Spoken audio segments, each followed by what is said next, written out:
qué es lo que está pasando en la televisión. Entonces es una televisión muy fluctuante de ciertos momentos. La atención concentrada es mínima, será 1 hora diaria. Incluso cuando la mujer se sienta a ver una telenovela, dormita, entonces no es una atención muy concentrada. Y hoy día tenemos la atención a múltiples pantallas, especialmente en los jóvenes, ¿no es cierto?, que están viendo la pantalla del computador y ahí tienen un cuadrito para chatear y otro cuadrito, otra ventana para televisión. Empiezan a aparecer estas ideas que fueron coincidiendo con observaciones en Estados Unidos de la televisión de foreground y de background. La televisión de background es que la televisión está funcionando y la gente no la presta, y la atención de foreground concentrada es mínima realmente, y posteriormente se va a decir, especialmente para niños, que es la atención ideal. Se fijan, aquí hay muchos resultados de investigación cualitativa, etnográfica, que va concretizando esta idea de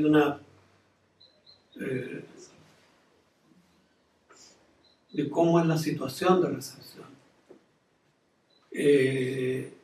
Hoy día, ¿no es cierto?, estamos con las múltiples pantallas, con el multitasking, ¿no es cierto?, con la creación, especialmente de las audiencias jóvenes, de redes y nodos que se van creando grupos, ¿no es cierto?, que comparten algunos intereses u odiosidades, que también hay nodos de fans.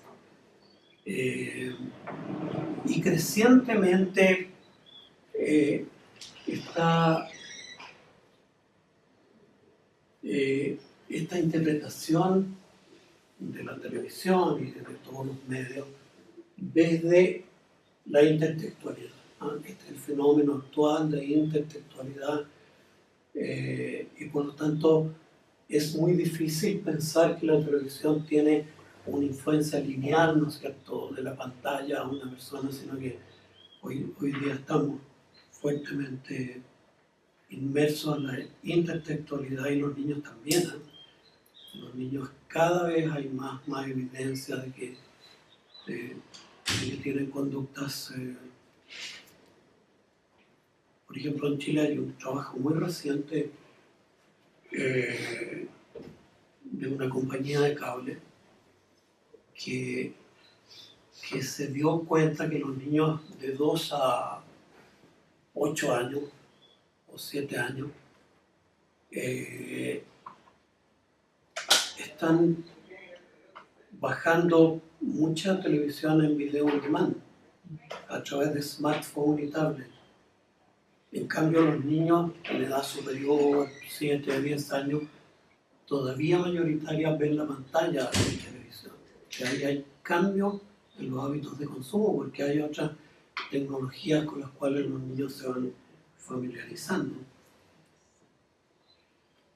Segundo gran cambio conceptual, el concepto de entretenimiento, que es yo diría, también es parte de los fantasmas. Yo diría una palabra, es una mala palabra, es una pérdida de tiempo, entretenerse un poco. Y esto no es de nuestra época.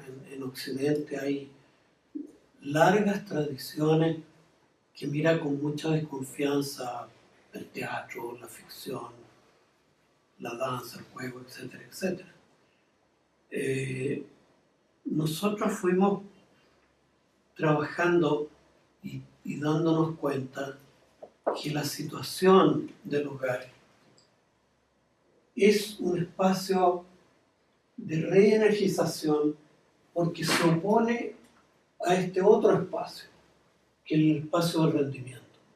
O sea, aquí hay una situación de recepción que es muy distinta a este otro espacio en que nosotros vivimos, y en que el niño empieza a vivir desde que entra a educación primaria. hasta la educación parvularia, ¿no es cierto? Hay un espacio más lúdico en el jardín infantil, ¿no es cierto? Y no hay una exigencia de rendimiento tan fuerte como en todo el sistema escolar. Y es un espacio en que los adultos estamos en el trabajo y los niños están en los estudios con obligaciones. Y usted tiene que rendir esto, hacer esta tarea, ¿no es cierto? Y una situación en que el rendimiento es evaluado con premio o castigo. Llámese una nota, llámese un salario, ¿no es cierto? Y esto se opone fuertemente a este otro espacio. El espacio del hogar es un espacio más bien de descanso, de reenergización, de más libertad. No hay un jefe que está indicando tiene que entregar esto o tiene que entregar este trabajo. Es un espacio que también, por su libertad,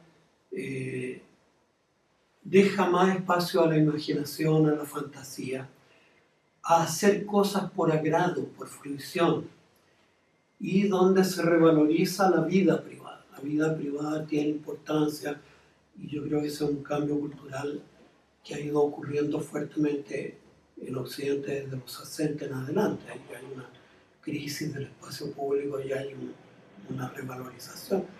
Ahí hay una oposición muy fuerte con la idea de la ilustración del siglo XVIII, en que lo público es lo importante y el hogar es una cosa que no tiene importancia. Es el lugar en que lo que ahí ocurre es de las personas y eso lleva, ¿no es cierto?, a que la violencia dentro del hogar se vuelva invisible, porque es privada y todo lo privado no tiene valor público. A mí me tocó conversar con psicólogos que me ayudaron mucho en esto. Ellos me decían, nuestra biología, nuestra bioquímica psicosomática cambia fuertemente cuando nosotros estamos en situaciones de rendimiento a cuando estamos en situaciones de descanso. Hay una bioquímica que además es manejada autónomamente por todo nuestro sistema. Aquí no hay elementos voluntarios, esos están en segundo plano. Y el cuerpo va generando una serie de neurotransmisores para las situaciones de rendimiento, o sea, cuando estamos aquí trabajando, cuando estamos en la escuela, ¿no es cierto? El cuerpo se va adaptando sin que nosotros nos demos mucho cuenta y empieza a secretar, por ejemplo, adrenalina, que es lo que nos hace mantener atentos, ¿no? Atender y generar un cierto estrés necesario para la atención. Pero cuando nosotros vamos ingresando a espacios de descanso, eso cambia completamente. Y el cuerpo empieza a secretar otro tipo de neurotransmisores, como endorfina, serotonina, que están mucho más adecuados a facilitar el descanso y la relajación. Entonces, nosotros vemos televisión en el hogar con este tipo de neurotransmisores. Entonces, hay una situación de recepción que también se imbrica con nuestra propia corporalidad y eso hace, ¿no es cierto?, que el ver televisión en la casa sea muy distinto a cuando nosotros damos televisión aquí en la universidad o en el aula escolar. Hay dos situaciones sumamente distintas.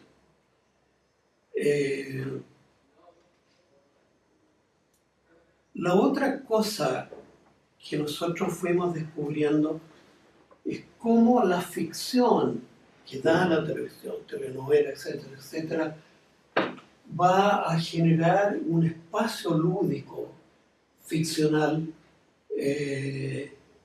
con estos procesos muy fuertes de identificación. Y la identificación a través de ciertos estudios. Por ejemplo, una investigadora uruguaya, la Rosario Sánchez Vilera, hizo su tesis, ella proviene de literatura, ella hizo su tesis con estudios de caso de 4 consumidoras de telenovelas brasileñas. Y ella estuvo haciendo un trabajo de campo muy interesante de cómo veían, cómo 4 personas aficionadas a las telenovelas veían la ficción, veían esta, y cómo ahí se generan visiones de la telenovela a partir de sí mismo, de la audiencia. No es que la audiencia reciba pasivamente a los personajes, sino que al revés. Hay toda una interacción con los personajes y hay un interés. Y ahí se empieza yo diría, a confirmar, ¿no es cierto?, ciertas teorizaciones de qué es la identificación. Yo ahí trabajé mucho con una conceptualización que proviene de la Escuela de Constanza en Literatura,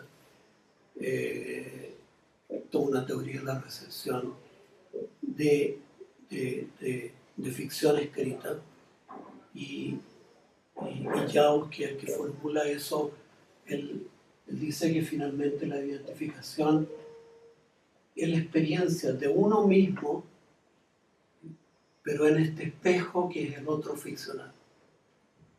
Entonces, más que una imagen que se impone a nosotros desde la ficción, somos nosotros que nos miramos a nosotros mismos en este espejo de ese otro ficcional, que tiene algún parecido con nosotros, pero que también tiene diferencias muy fuertes con nosotros. Entonces, aquí hay una concepción de identificación que teóricamente, y viendo mis diferencias, y eso puede explicar mucho mejor cómo, por ejemplo, en Chile, en este momento, hay telenovelas turcas producidas en Turquía y que han atraído a la audiencia de una manera que tiene a todo el mundo asombrado.